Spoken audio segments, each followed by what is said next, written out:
Hello, everybody. This is your favorite basement dweller. I'm not going to do the same intro. It's my big taco. I'm here with my mod again.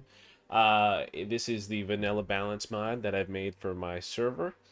It is the second version I have released now. It is at its second version, I should say. And I just want to jump right in and talk about some of the things I went over and changed. And there is a pretty significant jump from version 1 to version 2 as I realized how much more I could do with the mod. Now, this is likely going to be the mod that I'm going to stay on for a long time, the version I'm going to stay on for a long time because it's pretty robust compared to the first one. And I also don't want to move too far away from vanilla.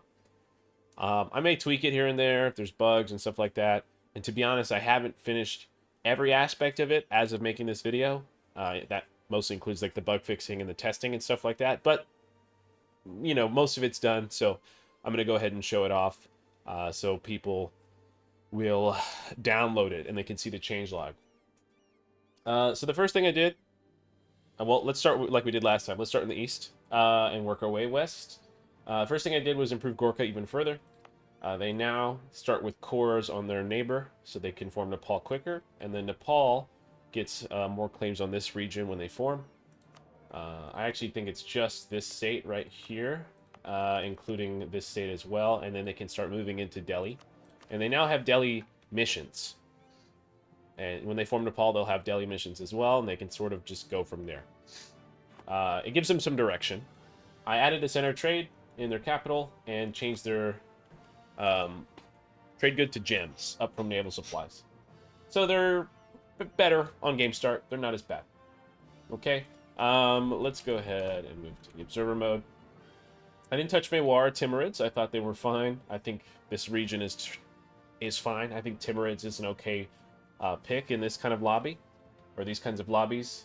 I have made Rasids playable by giving them their neighbors annexed. So Yemen and is it a doll? No, it's Aden. Aden or sorry, are annexed. Um, so they have good military ideas, and they start with claims after they complete their first mission. Solid little nation. Ethiopia. Let's talk about Ethiopia. So Ethiopia had some issues in that they are not a really great late game nation because of their ideas, and they don't have a great religion. So they get kind of stuffed if they don't like vulture the Mamluks early, and especially if you start slotting the Rasids, they even have less direction. So I have improved their ideas a tiny bit. I have given them some more um, combat modifiers, and I have combined some of their less lovely modifiers like Prestige and Diplo Rep. And for the most part, they're fine. I give them a little missionary strength and a little bit more war exhaustion reduction. Solid little nation. Not much change besides that. Speaking of Africa, I have improved the African settler. It says here 30 years is the distance, but I'm going to go ahead and make it 100 when I fix this. So I have to change one little modifier. And that way they don't have to click this button more than once in the game.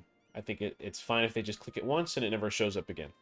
Until they get an idea. So, because this colonist goes away when you get a colonist from an idea group, right? Kilwa can now form Great Zimbabwe, or Zimbabwe.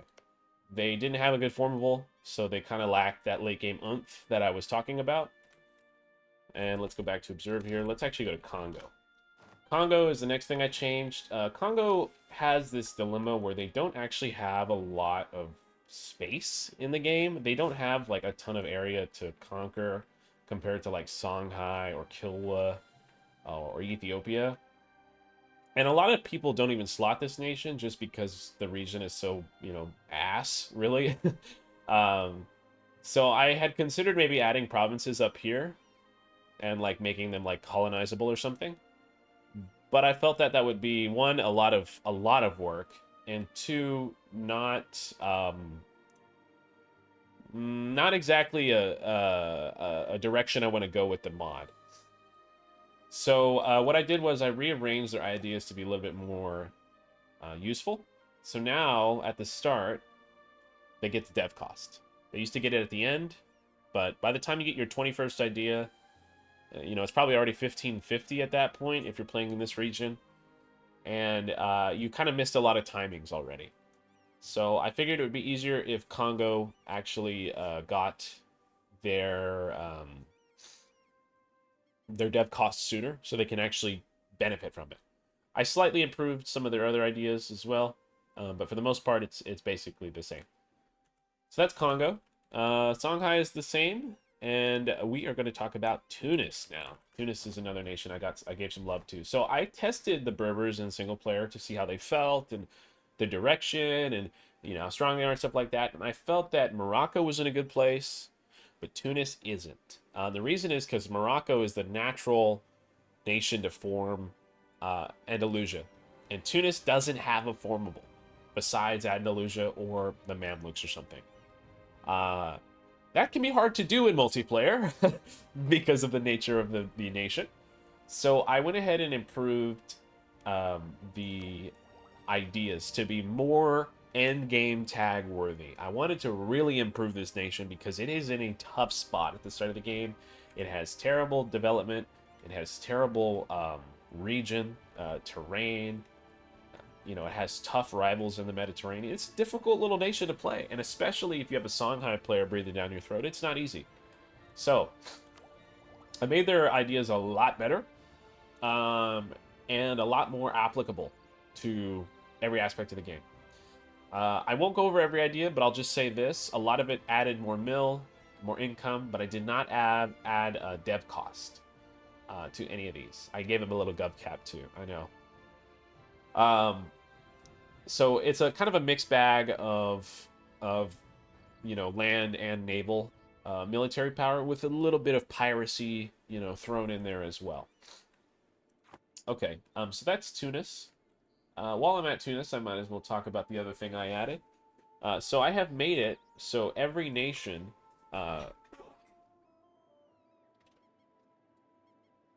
Sorry, guys, my cat wanted to come inside. I'm not going to edit that out, all right? We're just raw dogging it.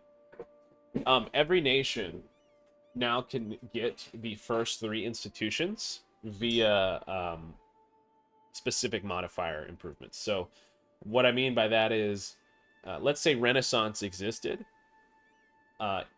Right now in game, you could really only get it if you dev it raw, or if you are in Europe and have some modifiers. I've added other modifiers to allow nations outside of Europe to get it. So one of those modifiers for Renaissance is you have a 25 development province with a center of trade level 2 on it. And then you will generate the Renaissance. So this is a good way for nations to still have to develop and still have to, invest in it, but not have to kill, 3,000 monarch points for an institution. Didn't feel very fun or fair. And, the Eurocentric institution thing doesn't really have a place in multiplayer. So I added that for Renaissance, Colonialism, and Printing Press. The modifiers are all different, and there's one for each. I won't go over it any further than that. You guys can find out in-game. It's not that hard to do. And they're sensible. I'll say that. They're sensible. Okay, this region is mostly unchanged. I don't think I did much in terms of provinces. I didn't really do anything in terms of provinces. The only thing I did was add Venice to the HRE, and I have changed the HRE mechanics. By change, I mean improved upon, so they're actually useful. So now you generate a lot more Imperial Authority at the start of the game, and as you get through the tree, you'll have more stages where you can generate more. Now, this might seem like a huge buff, but as we slot several nations in my lobbies in Germany, as they continue to swallow more princes, in a normal vanilla game, the Empire can't even get past the third reform if they're lucky, right? So now you can actually get through the entire tree now, and actually get some benefit from it. So it's kind of cool. So I have improved all the reforms to be actually pretty useful. I may have even overbuffed them to some extent, but I figure that it'll give the game or the players some incentive to actually work together with the people inside HRE. That was the original goal, and you will usually finish, if you do everything right as the Emperor, around 1550 all of the reforms. So that's pretty cool. Let me give you some examples here. So you now get Imperial Authority from the Perpetual Diet, and Imperial Authority growth modifier based on princes, and free cities. So now you might want to keep some free cities around. You might want to talk to your people in the HRE to do that. Whoa, diplomacy in a game about maps? Holy freaking crap, dude. You get manpower now. I've improved this one. This seems like a lot, 50,000 and 60,000. But as you swallow the princes, it gets a lot lower. It's still good, though. And some other modifiers and stuff like that, too. You guys, take a look at this. The Reichskrieg now gives you, combat buffs for your units. That's pretty cool. And I'm probably going to remove the Reichskrieg Casus Belli because it's super broken. So we'll get rid of that. Other than that, though, it's pretty cool. Again, I didn't touch centralization. It's pointless in multiplayer, unfortunately. Okay. So that's HRE mechanics. Let's touch on another major aspect of my changes here. I have improved... Sorry about that. I have improved idea groups. So right now, the meta in vanilla is, for basically every nation, is quality economic, because it gives you 10 discipline total, and it gives you some really good modifiers. I mean, quality and eco are really good. And then it's kind of whatever you want after that. Quantity, if you're in if you're in a lobby that allows that. For me, in my lobbies, we do 1-1-1. And I figured that it kind of is more fun to have a Diplo idea that is useful besides, like, exploration or trade or something like that. So now I have updated some of the idea groups to be a little bit more effective. Espionage. I'm not going to go through all of them, by the way. You guys can obviously look this up on your own. And I will say this, they're very thematic, okay? I made sure to keep to the theme. That was a very important part of the design process, is that I did not want to stray away from, the original design philosophy of these ideas. I didn't want to completely remake the game. For example, Espionage still has a lot of the same ideas. They're just a little bit better. You still have spy stuff. You still have, claim stuff. It's cool. But you now get a little bit more value from this idea group. So an example is Years of Separatism. You get tech and idea cost when you finish it. And you get a little trade efficiency, potentially. Among other things. Diplomatic now gives you a little bit of merc cost and merc value. That's cool. Influence now makes it easier to vassalize people, and you actually get a few other modifiers. You get discipline at the end of influence as well. So I wanted to make them a little bit more, interesting. I didn't want to move too far away from the original philosophy. It might seem weird to have discipline in the influence tree, but under the context of the influence tree, you're sort of pulling resources from your subjects. You may get some, highly trained or better trained soldier, whatever. Who cares, right? It's just about the theme, guys. I'm not here to answer every question about it. Now, I am also going to improve, I haven't done this yet, but this is on the list, offensive and quantity. I feel like these need a little bit more love. Quantity maybe is okay where it is, but maybe not. Offensive definitely needs a little bit more love because it lacks the consistency that defensive morale and fort stuff gives you, and quality's very straight line improvement setup. So I'll touch these a tad, but not too much. I also improved humanist, administrative, and innovative ideas in the admin tree. So an example is innovative was really, really kind of simple, and it pigeonholed you into going into it first because you wanted to get the innovativeness gain as soon as possible. It doesn't really have a great place in multiplayer. So I thought I would create a place for it by giving it some more value. An example is now in primary culture, you get dev cost reduction. So only in primary culture. And you get all power costs -5 at the end of it. So you might think, hey, wait, what if I go espionage and innovative now as sort of like this tech cost reduction thing? That could be a legitimate build. And that would go against the common builds of quality eco. Again, there's nothing wrong with going quality eco. It's just that it's not really interesting when everyone in the game goes quality eco. I think everyone agrees with that.